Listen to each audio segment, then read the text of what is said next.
Welcome back, everyone. It's that time. It's Monster of the Week 9. We're once again revisiting the Tiny Terrors format. What's that? In fact, it is only common and uncommon phobies allowed. We have no bans or map bans for this particular event, but we did return to the Swiss format. So let's see what the players have in store from this particular event. Now, of course, before we jump into everything, I have to let everybody know that I am, in fact, part of the content affiliate program. That means that the Phobies team does give me in-game coffee for and content. But enough of that. Let's get to those games.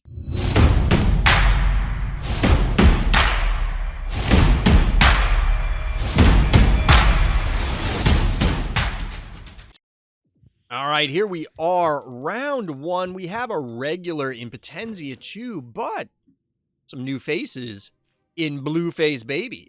Let's see what happens here. Now, remember, of course, this is Tiny Terrors. That means only common and uncommon phobies allowed. There are no bans in this. We did talk about it. There was some contemplation about introducing bans in Tiny Terrors, but personally, I feel that there isn't enough known information just yet. So, Coulrophobia is an interesting map choice. Personally, one of my least favorite maps in the game for regular standard play. But here, given the wrinkles added by Tiny Terrors, this is going to be kind of interesting. We get a Horn, which is a terror on the ladder normally. Not sure if it's going to be as big of an issue here. Obviously, had to double move, so wasn't quite able to lay any traps yet. But we got Canine coming in, a bunch of 1-keys, and of course, Hevo. Hevo is a big threat on this map, can also help stymie the turret pushes that typically take place here. But we're getting what may be public enemy number 1 in the Tiny Terrors format, and that is Innocuous. I don't know if other people feel this way, but it just feels as though Innocuous has got to be ridiculous, right? It may not be, but it just feels that there's just no way this thing is fair.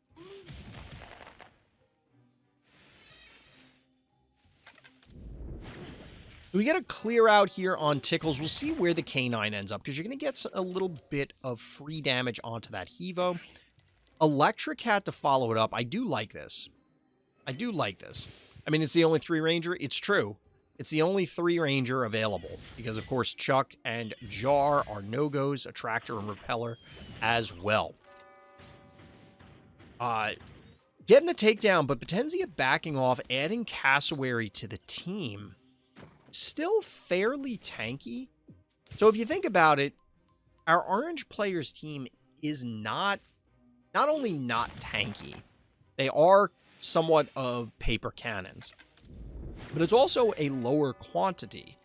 And this seems like a uncharacteristic loss here from Potenza, giving up that Murder Wing for basically nothing. We're kind of getting the 2 players just duking it out in the center of the map, with very little to no nuance here. It's very much lining up your guys and say, we're just duking it out.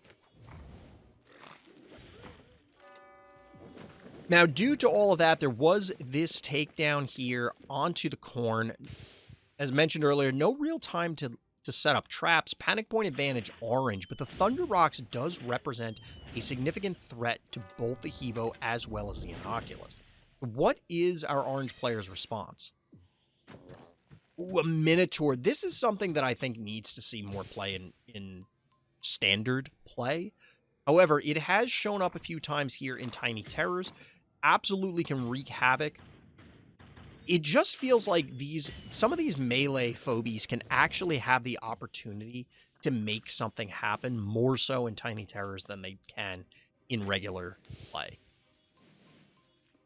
Panic points do get flipped, but we're looking at not much of a game left. Little Minotaur action here in order to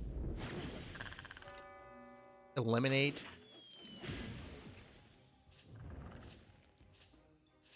Ooh. At the end of this turn, Panic point advantage orange. A fairly healthy team, and by the way, the reason I like Minotaur a lot, 1400 health doesn't sound enormous, but this is at level 1. This is a pretty tanky phobie when you're looking at a whopping 200 damage coming out of Thunder Rocks and 350 out of Hevo. This Hevo's also beat to crap. Even the Thunder, like, you can't stay here and kill the Inoculus. And without Jar, without Snowball, this Inoculus cannot be reached very easily. I'm laying into all of this analysis because if you look at there, yep, that is the ball game. GG. Our orange player takes it. Blue face, the new face, taking it down. GG. Well, we're going to follow Blueface Baby into their match against A. Markand on Eternal Monday. I don't envy you because A. Markand, a name that if you've watched some of these before, is probably going to be a household one. An oft threat, a very strong player, and Eternal Monday is a map that is, I don't want to say solved, but it's challenging to describe it as anything else. As one would imagine, we're going to have dueling corns. It is something that, while there are no bans in Tiny Terrors currently, Inoculus and Corn are absolutely on the watch list, so to speak. I'd have to see what else shows up, but I think that those are the likely culprits. It's difficult to look at those two phobies and say, with how good they are in standard play, that they're not going to be oppressive in this format. But it is worth exploring first, addressing afterwards. In my opinion, we'd rather find out through play, is this thing actually problematic? Because maybe it's Unicorn backed up by something. Maybe it's Inoculus protected by other things, but kind of getting there. Getting there. People kept going Eternal Monday. I don't know why. It's a very basic map. You know, it's been around long enough that maybe people just felt comfortable. The map choices are always very interesting to me. I hate Eternal Monday because everyone just does the same thing over and over and over and over. That's why I was saying it's kind of solved. To me, and I was talking about this offline yesterday, I think, with Karst. I mean, and by talking to him about it, it was just like kind of a offhand comment. Getting a quick poke at the heart here, by the way. Banking up to 7 is our blue player. Very interesting. Eternal Monday is pretty bad. I mean, Eternal Monday, I think, is a bad map in general.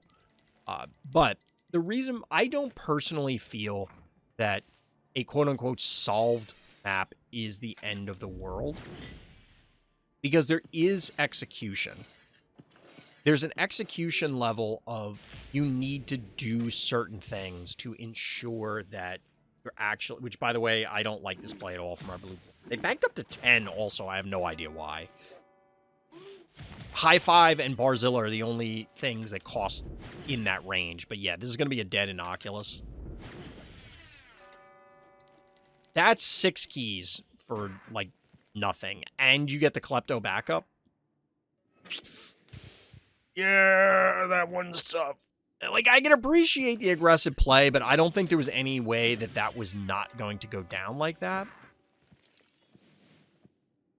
Klepto could be something arguably on the watch list for Tiny Terrors as well, because it's just really, really good, right? So 3 keys to 6 remaining. Only 3 available for A. Markand, though, but this Klepto is going to get some juicy egg drops. Cat electing to go after the Corn rather than come after the Klepto. That's got to be a dead Gravedigger.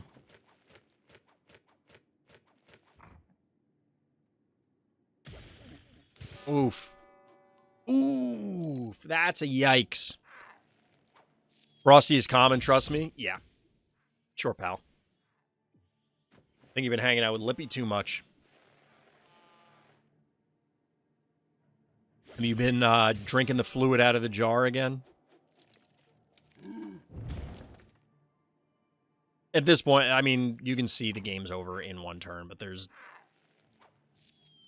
This one almost entirely came down to that one singular play.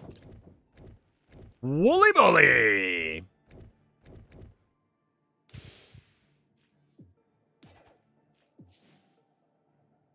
You don't get to see it very often, so I wanted to give it some attention. Wooly Bully, everyone. GG. Ball game goes to A. Markand in a quick one.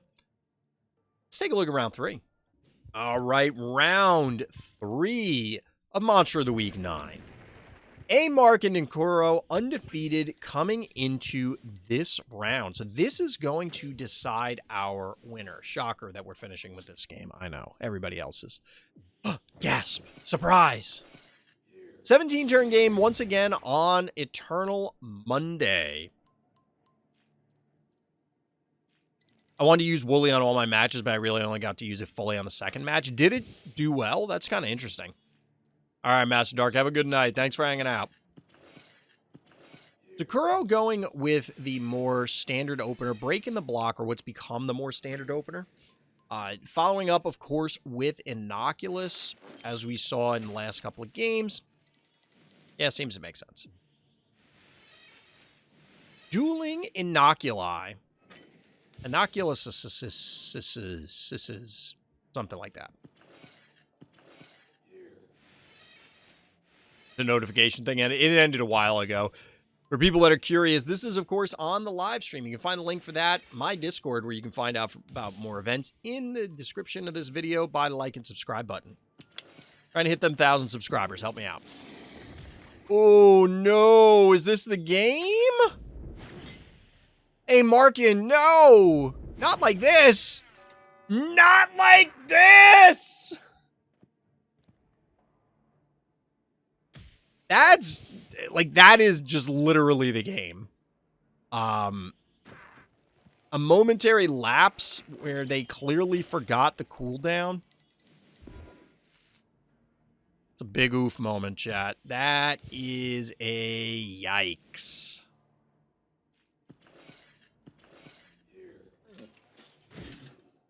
Gonna get some hits here with the traps. I don't know that it matters. I don't think there's any way that A Markin can kill the Klepto. If there was, maybe they're back in it.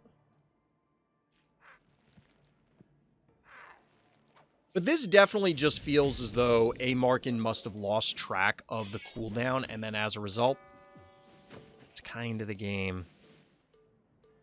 It's kind of the game. It's a rough spot to be in. It's very difficult to pull yourself out when you're that far behind. Trying to take a chance here with the Primate. I guess under the assumption that you can get to/through the Klepto to the Innocuous. Remember, Kuro still has 11 keys left, only 6 for A Markin. They had to commit their forces to the board. And of course, their team is beat up. Admittedly, Kuro's is as well, but a Muffin here is going to resolve some of that. This is a tough one.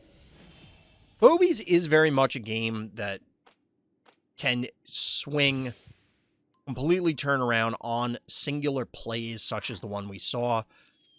And it requires, because of the tempo differential now, it's going to require Kuro making a much larger mistake than what A Markin did in order to allow for them to get back in the game. Now, in this case, you could argue that maybe this is that play. You can make an argument that maybe this is that play, because that's 4 keys for nothing, kind of like what happened to A Markin, but trading sheep for Innocuous, I think a lot of people would take that trade, even though they were split by several turns.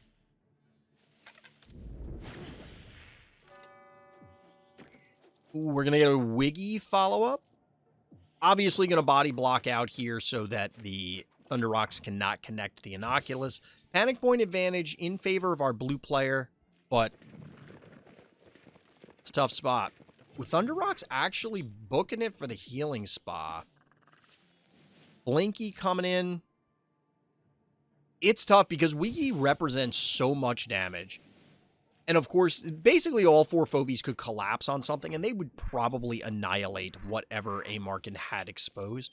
And now Klepto's going to be able to help chip down, or start to chip down, the opposing Klepto. Get a Tooth Fairy follow-up. Yeah, Tooth Fairy's been making a splash in standard play, so I wouldn't be surprised that Tooth Fairy is in fact a terror here in Tiny Terrors.